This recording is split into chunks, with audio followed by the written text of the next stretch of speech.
Authentically, kawai te nai wati pitch, Yushka Wanani Kapi. Ayake Kilea, Oyake wa Maslaha, Ayake ki extra, Imacha ki na Echia, Amakshila Waheha, Ati, Iska, Atoa Hewa, Asapita Atoa, Ayake ki extra, Ina, Kichiwati, na Keha, Owaio Ankate, Ata Keha, Oblawa, Esh, Hektakia, Wanilku, Zapak, Wagri, Tuan Kawaki, Utawaglotina, Oyopikia, Rosu, I grew up here, I'm standing around, I'm from here.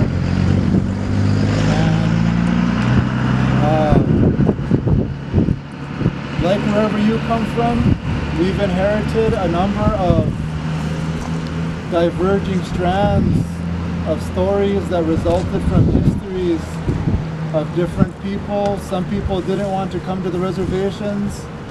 Some people willingly came. Other people weighed the decisions, but all of them, like you, like me, they wanted to do what they could for their children and for the rest of the responsibilities that they had. And those of you that are Native North Americans, you're all well aware of the certain ways that those type of diverging histories or diverging stories, the different groups of people and what the leadership that directed those villages and bands and nations, how they have affected us today, and the state of affairs that we have and how that's related to the different state, the different military campaigns and the different platforms that have resulted on the other side among the Americans. But we're all trying to do something here together. And I think that it's important for people to realize the way that, in my opinion, when I was growing up, the way that a lot of the older people would talk about it, and I mean, you know, there's a lot of bad things that happened, and I'm sure that if any of you, I'm sure that a lot of people here know all about that. I'm sure that if any of the people here that are recording wanted to know anything about those types of unfortunate things or those malicious acts, there's a lot of people here that can talk to you for a long time about that. But those are the kinds of stories that people are told, and when you come from like a Native or North American family, if you come from an American family, you probably have hunting stories and you hear about how exciting it is when your aunt or your uncle or your grandma or your grandpa is out there taking down the deer, and it's a cool story and it's good to listen to. Likewise though, the stories of the unfortunate things that happened in our engagement with the Americans are also told in that same first person sort of detail, and the acts of violence and the acts which would now be universally understood as war crimes are also told in the same explicit first person detail. And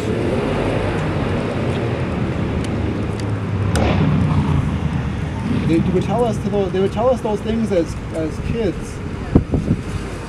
And I'm sure that there's a lot of people here, whether you're Native North American or not, where you have a lot of stories that are told like that. You grow up and you hear your family, and that's the reason why they tell it to you. They don't have the interest of trying to tell you a lopsided life that you come from. They love you, they care for you, and it's important for you to know the unfortunate things that have happened to your family, just as it's important for you to know and understand the bad things that your own family has done in the past as well. And let me tell you, my family has done some awful things. You know, there's things that they've done, but they would tell them to us, and they were important. We had to understand them. We had to learn from them. That was what they would tell us. learn from your uncle, learn from your aunt, learn from your grandpa, and it could be like a grandpa that was sitting in the next room, or it was a grandpa that has been gone for a couple hundred years, but they would talk about them, and they would tell all of these things to us children, and they realized that when we were listening, they couldn't control the maturity level of us children. We were all at different levels of maturity, and you can try and couple the things that they're told and temper that, of course, by the different sorts of experiences that you encourage them to have and direct them. Not just letting kids run wild, but trying to direct them in how they learn and what kind of people they become. And we all have these different levels of maturity as children. And here to gather together today, and what's going on at the camp and what's going on in other places, likewise in North America, there are a lot of different levels of maturity. And almost always when the level of responsibility upon the person or the group that has a sufficient or an adequate level of maturity often has to take the first step. And I think that that's what a lot of people feel that they're doing here. We want to take the first step, we want to try and initiate, we want to try and produce some results. We don't know exactly what those results are.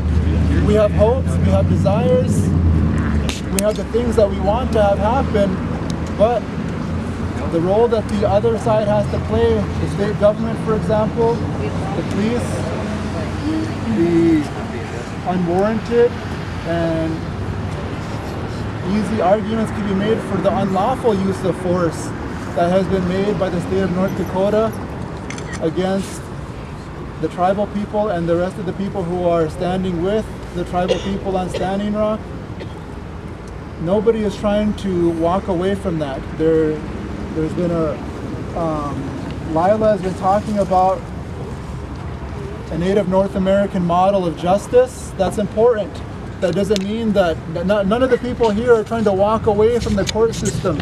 Nobody's dropping any of the lawsuits. Nobody's walking away from viewing the state or the American courts as something that should not be utilized. Those things are still undergoing. But we're trying to use all of the available means, and one of the things that they're trying to do is reaching back into their own deep well of history, of experience, of practice, of living, of just loving, however you want to describe it. But the tribal people,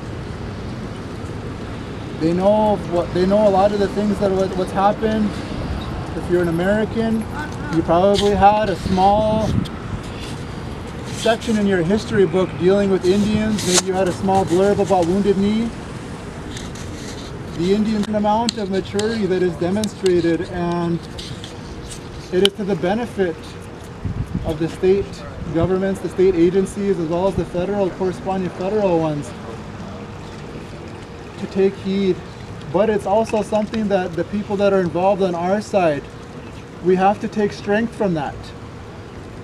We don't all come from this rich well of tribal tradition, this rich well of tribal language, this rich well of Native North America. And allow me to be the first one to say that I know a lot, the people that were my age when we were growing up, I'm a school teacher, and I just talk Indian to kids all day. There were a lot of other people my age that should have been doing this. Some of them are dead, some of them are in other places where they're just unable to be doing the sort of work that I'm able to do.